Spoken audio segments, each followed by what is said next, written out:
Now, Honorable Deputy Chairman ji.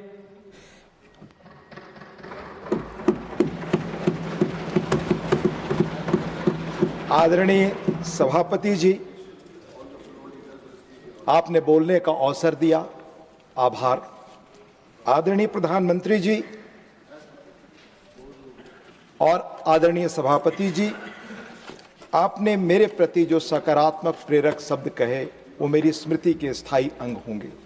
आदरणीय खड़गे जी ने जो उद्गार प्रोत्साहन मेरे लिए कहा वो अभी मेरे जीवन का अंग होगा।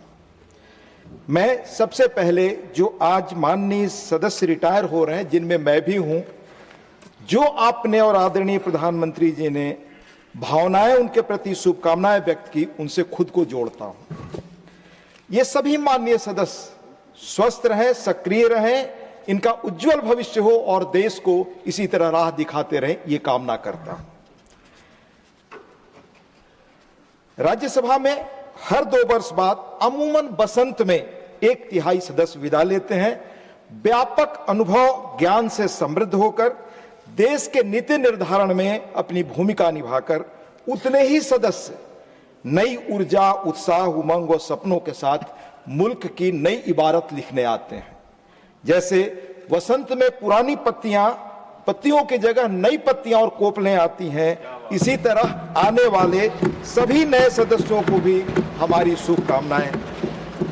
सबसे पहले मेरे सार्वजनिक जीवन के जो भी मार्गदर्शक रहे उन सबके प्रति आभार। आदरणीय नीतीश जी हमें राज्यसभा में लाए, उनके प्रति आभार। आदरणीय प्रधानमंत्री जी, पहले टर्म में मैं इस महान सदन का उपसभापति बना। आपको जितना मेरे प्रति आपके प्रति जो उद्गार है वो शब्दों में व्यक्त नहीं कर सकता। बहुत बहुत धन्यवाद, हृदय से आभार और कृतज्ञता। आदरणीय प्रधानमंत्री जी से मेरे मिलने के मौके बहुत कम होते हैं क्योंकि फंक्शनल रिश्ता सीधा नहीं है, पर जब भी मिला बहुत कुछ सीखा। उनकी चर्चा के केंद्र में हमेशा रहा सदन कैसे श्रेष्ठ ढंग से चले, दुनिया की आदर्श संसद कैसे बने, अन्य लोकतांत्रिक देशों की बेस्ट प्रैक्टिसेज क्या हैं, क्या तकनीक के साथ वहां बदलाव हो रहे हैं, संसद को और जीवंत बनाए रखने और सिर्फ ये दिल्ली में स्थित केंद्र न रहे, संस्था न रहे, गांव-गांव तक युवाओं को, महिलाओं को कैसे आप लोग जोड़ सकते हैं, इस देशज सोच के अनुसार आप सोचें, आप लोग काम करें। इसलिए हमेशा उन्होंने पढ़ने के लिए, जानने के लिए प्रेरणा दी, इसके लिए भी आभार और कृतज्ञता। हमें उपसभापति बनाने में एनडीए घटक के सभी दलों ने पहल की। आदरणीय नीतीश जी की सक्रियता, आदरणीय अमित शाह जी का मार्गदर्शन समेत एनडीए के सभी दलों को बहुत धन्यवाद। पर उपसभापति बनने के बाद सभी दलों के सभी माननीय सदस्यों का स्नेह, सहयोग और मार्गदर्शन मिला। एक एक व्यक्ति के प्रति मेरा आभार। उपसभापति बना तब के चेयरमैन आदरणीय वेंकैया नायडू जी का मार्गदर्शन उनसे सीखा, उनके प्रति भी कृतज्ञता।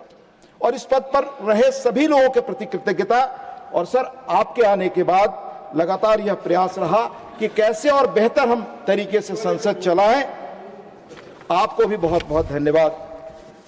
नहीं भूला नहीं जयराम जी, आदरणीय, यस, मैं उनका भी स्मरण किया। सभी इस सदन के माननीय सदस्य जेपी नड्डा जी का मर्यादित आचरण, शालीनता के साथ अपनी बातें रखना, सदन के एटिकेट्स और नियमों का पालन करना याद रहेगा। हमें सहयोग और हमारे लिए जीवन का अवसर है माननीय एलओपी आदरणीय मल्लिकार्जुन खड़गे जी के साथ बैठने का सुअवसर, उनके प्रति आभार। सदन में हमेशा उनकी मौजूदगी, राजनीति का लंबा अनुभव और हर पल सजग रहना, यहां तक कि कोई सदस्य बोल रहा है, कोई शब्द वो छूट गए तो मुझसे पूछते। इसलिए आपसे बहुत सीखने का मौका मिला सर। आपका जो व्यापक अनुभव है उससे हमें जानने का भी अवसर मिला देश की राजनीति। संसदीय मामलों के मंत्री श्री किरण रिजिजू जी, बहुत सुंदर तरीके से हिंदी में तर्कपूर्ण और प्रेम से बातें रखना वो हमेशा सर मुझे याद रहेगा। संसदीय मामलों के ही राज्य मंत्री एल मुरुगन जी, उनकी भी भूमिका हमेशा हमें स्मरणीय रहेगी। सांसद बनकर आया तो उपसभापति थे पीजे कुरियन जी, उनसे भी सीखा सर। पूर्व प्रधानमंत्री एचडी देवगौड़ा जी, आदरणीय शरद पवार जी, माननीय दिग्विजय जी और बहुत सारे सीनियर लोग यहाँ रहे। ये सभी इनका योगदान और इनकी बातें हमेशा स्मृति में रहेंगी। लेकिन इसके साथ सभी दलों के फ्लोर लीडर्स, सभी chief whips, members of panel of vice chairman, इनमें से एक एक व्यक्ति के प्रति मेरा सम्मान, मैं नाम लेता सबका एक एक का, पर समय को ध्यान में रखते हुए इसी के साथ सदन में बेहतर कामकाज संभव बनाने वाले सेक्रेटरिएट के सभी लोगों, मार्शल्स, अटेंडेंट्स को मेरा धन्यवाद। Secretary general PC Modi ji की मदद, हर पल कठिन कामों को भी हंसते हंसते पूरा कराने की शैली याद रहेगी। साथ ही कोर्ट टर्मिनस के रूप में थोड़े बहुत जो स्टाफ मेरे साथ रहे, उनकी पल पल की तत्परता, उसने मेरे काम को संभव बनाया, उनको भी मैं याद करता हूं। सदन के हर सदस्य की खूबियां और विशिष्टताएं हैं जिनसे हमारा अनुभव संसार बहुत समृद्ध और आलोकित हुआ। शायद हम सदन के पहले उपसभापति हैं जो लगातार सदन में आपके साथ बैठकर आपकी बातों को बहुत धैर्य से सुनते रहे, सदन में भी और चेयर पर भी। इसलिए आपने अच्छे श्रोता होने का संयम और धैर्य सिखाया। आप सबको भी बहुत बहुत धन्यवाद। जिस मृदुता, सौम्यता से कठोर बात कह लेने की कला माननीय प्रमोद तिवारी जी में है, वह अविस्मरणीय है। प्रोफेसर रामगोपाल यादव जी, माननीय श्री त्रिचु शिवाजी, श्री घनश्याम तिवारी जी, डॉक्टर सस्मित पात्रा, अनेक मैं नाम लूं।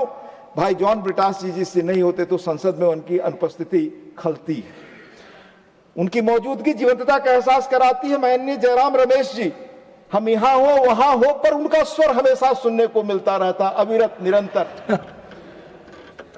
अनेक सदस्य जिन्हें मैं आज कहूं जो रिटायर हो रहे हैं, तो उनमें फौजिया खान जी, प्रियंका जी समेत सुधांशु त्रिवेदी जी, सुधा मूर्ति जी जब बोलती हैं, पीछे हमारे बैठे होंगे भाई राम जी, हरीश वीरान जी, दादा सुखेंदु शेखर राय जी, रीता व्रत बनर्जी जी, सुमित्रा वाल्मीकि जी, मयंक जी, गोविंद भाई समेत अनेक लोगों की खूबियों को मैं गिना सकता हूं, पर समय की मर्यादा है, इसलिए उनसे क्षमा के साथ आप में से एक एक व्यक्ति जिनकी खूबियों को जिनसे सुनकर सीखा, उनके प्रति कृतज्ञता के साथ, पर उन्हें भी याद करूं जब सर संसद में आया, जिनके प्रेरणा और प्रोत्साहन का, जिनको देख करके प्रेरणा मिली, माननीय अरुण जेटली जी, जिन्हें अपनी बात सुनाने के लिए आवाज ऊंचा करने की कभी जरूरत नहीं पड़ी, माननीय गुलाम नबी आजाद जी व आनंद शर्मा जी, ऐसे अनेक सहृदय वरिष्ठ जन, उन सबको मैं सम्मान के साथ याद करता हूं। सर, जिस गांव में पैदा हुआ, 6 महीने हम बाढ़ में पानी में रहा करते थे, वहीं जन्मना, गुजर जाना हमारी नियति थी। हमारी दुनिया बहुत सीमित थी। वहां के अति सामान्य परिवार से यहां तक की हुई यात्रा में हमारे ही गांव के जयप्रकाश जी और उस क्षेत्र की रहनुमाई करने वाले आदरणीय चंद्रशेखर जी जैसे लोग भी प्रेरक रहे। इस सदन के कुछ अनुभव मैं आपको आज जरूर शेयर करना चाहूंगा। 2014 में इस सदन में आया, विपक्ष में था, तब नए सुधारों, प्रयोगों, डिजिटाइजेशन के आरंभ काल में हमारा मानस कैसा था। उस दौर में एक अति वरिष्ठ सदस्य, मैं नाम नहीं लेना चाहता और नाम लेना मेरा मकसद है सर, पर मानस हम सबका कैसा था वो बताना चाहता हूं। वह डिजिटाइजेशन के प्रति संशय के सवाल उठा रहे थे। क्या गांव की हाट में लोग आलू टमाटर क्रेडिट कार्ड से खरीदेंगे? हाट में उस गरीब महिला के पास पीओएस मशीन होगी? क्या उसके पास बिजली कनेक्शन है, वाईफाई कनेक्शन है और बहुत कठोर सब सर। यानी तब देश की फिजा में सार्वजनिक जीवन में यह उदासी नैराश्य था, यह कथन उसी का प्रतिबिंब था सर। पर सिर्फ 10 सालों में 1-2 गांव क्या पूरी अर्थव्यवस्था डिजिटल है। सिर्फ 1 महीने जनवरी में 2026 में 21 बिलियन यूपीआई ट्रांजैक्शन द्वारा 28 लाख करोड़ का लेन देन हुआ है सर। आईएमएफ ने यूपीआई को दुनिया का largest real time payment system कहा है। आज वैश्विक रियल टाइम लेन देन का 49% इसी यूपीआई से होता है सर। ये आज 12 वर्षों बाद देश की फिजा में आस्था है और भारत के विकसित भविष्य के प्रति देश दुनिया के लोग गौर कर रहे हैं। अनेक ऐतिहासिक तथ्य सर बता सकता हूं जो हमें बताते हैं कि हमारा सामर्थ्य आज कितना, हम क्या कर सकते हैं और कहां से कहां पहुंचे। सर मुझे याद है पहली बार विदेश गया था 1994 में पत्रकार के रूप में, तब भारत की पहचान धीरे धीरे बदलने लगी। लेकिन कहा जाता था कि साधु, सपेरों, जादूगरों और गरीबों का मुल्क है। एक नारायण मूर्ति जी ने किस तरह चीजों को बदला कि दुनिया में हमारी प्रतिभा की पहचान होने लगी और थॉमस फ्रीडमैन जैसे व्यक्ति को किताब लिखने पड़ी, द वर्ल्ड इज फ्लैट। आज मैं सर सोचता हूं कि जो हमारी क्षमता और सामर्थ्य बढ़ रहा है उसमें 2 लाख से ज्यादा स्टार्टअप, 125 यूनिकार हैं, कल्पना करें कि जब नारायण मूर्ति जी के रास्ते पर उस रोल मॉडल के हजारों लाखों लोग आने वाले भारत में निकलेंगे, तब हम कहां खड़े होंगे। सर, यहां रहते साक्षी बना कि 12 वर्षों में अनेक रिमार्केबल युगांतकारी विधेयक सदन ने पारित किया। मसलन दिवालिया कानून, बेनामी संपत्ति कानून, 3 तलाक कानून, जीएसटी कानून, धारा 370 का निरस्तीकरण, नारी शक्ति बंधन अधिनियम, 1,500 से अधिक पुराने कानूनों का निरस्त होना। जो करना चाहता था सदस्य के रूप में, और कभी कभी कोशिश की, वो मेरी कामना है सर। जैसे हम सब सदन में और समितियों में प्रायः सुनते हैं कि इस क्षेत्र में बजट में एलोकेशन बहुत कम है, बड़े बड़े विकसित देशों में इतना एलोकेशन हो गया, पर शायद सर ये संसाधन कहां से आएंगे, इस पर भी गौर करना हमारा फर्ज है। देश का बजट हमारी दृष्टि में एक परिवार के बजट जैसा ही है। आमद कैसे बढ़े यह सोचना परिवार के मुखिया की तरह देश की सर्वोच्च पंचायत में बैठे हम जैसे लोगों का भी दायित्व है।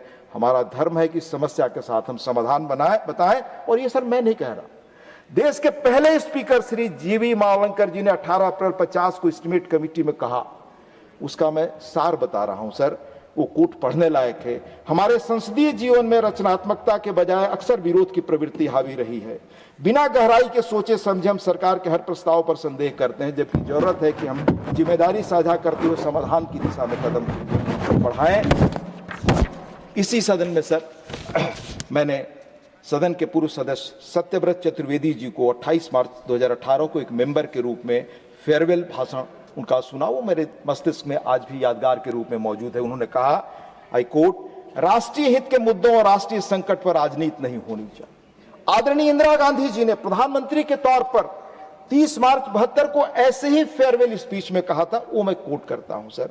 सो I hope that even though many of the members belong to opposition parties, they will give some thought to the tremendous problems which confront our country, the great challenge which we face in creating a new society, work together in spite of our differences, and even sometimes opposing points of view to create a better life for all of our people. Sir, जब मैं यहाँ आया, दीवारों पर हमारे बहुत अच्छी सूक्तियाँ लिखी हैं, रामायण महाभारत से लेकर अन्य ग्रंथों के सारा, उस पर एक तुलसीदास की चौपाई है सर।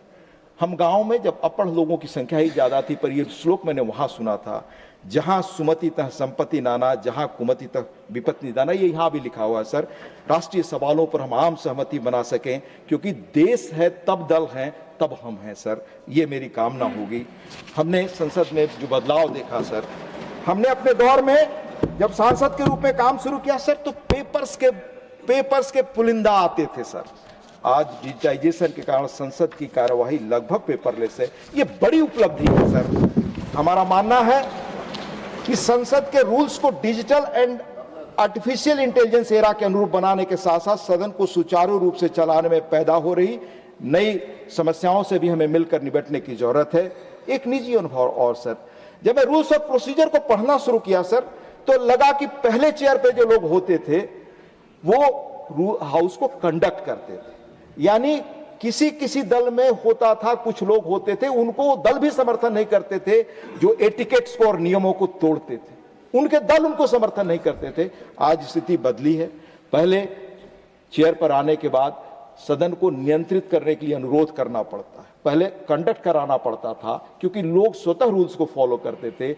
आज पहले कंट्रोल करने की अपील करके कोशिश होती है, तब हम कंडक्ट करा पाते हैं। इस पर हम सबको मिलकर गौर करना चाहिए, सोचना चाहिए। सर, हमारी संसद के इन हाउस प्रयासों के अलावा बीरप्पा मोइली जी की अध्यक्षता वाले एडमिनिस्ट्रेटिव रिफॉर्म्स कमीशन 2007 में जैसी संस्थाओं ने संसद के कामकाज को आज के समय के अनुरूप प्रभावी बनाने की सिफारिश की। आदरणीय प्रणब मुखर्जी जी की अध्यक्षता में 2000 में overlap of mandates between parliamentary committee की सिफारिशें बड़ी महत्वपूर्ण है। विश्वास है कि यह सदन इन चीजों पर गौर करेगा। सर, यादगार पल रहा हमारे लिए पुराने संसद भवन में, जहां आजादी के इतिहास के बदलाव का वो साक्षी था। कोविड के दौरान कम समय में बने इस भव्य नए संसद इमारत में 47 तक विकसित भारत बनाने के नए सपनों, नए संकल्पों के साथ हम आए, यही यादगार रहेगा सर।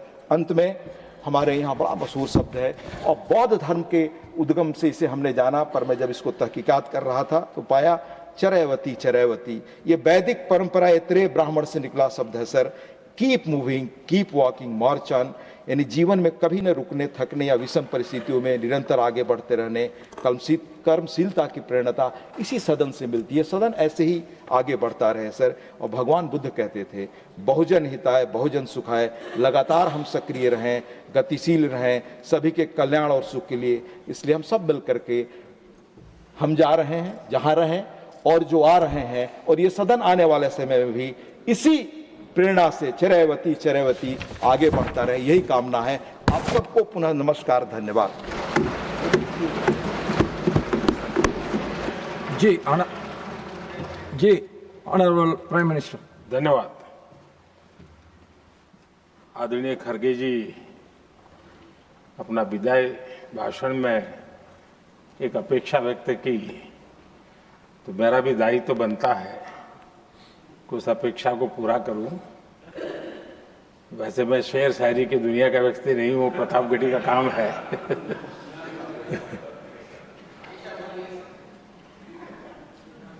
कर्म ऐसा करो अमन में, जहां से गुजरे तुम्हारी नजरें, उधर से तुम्हें सलाम आए।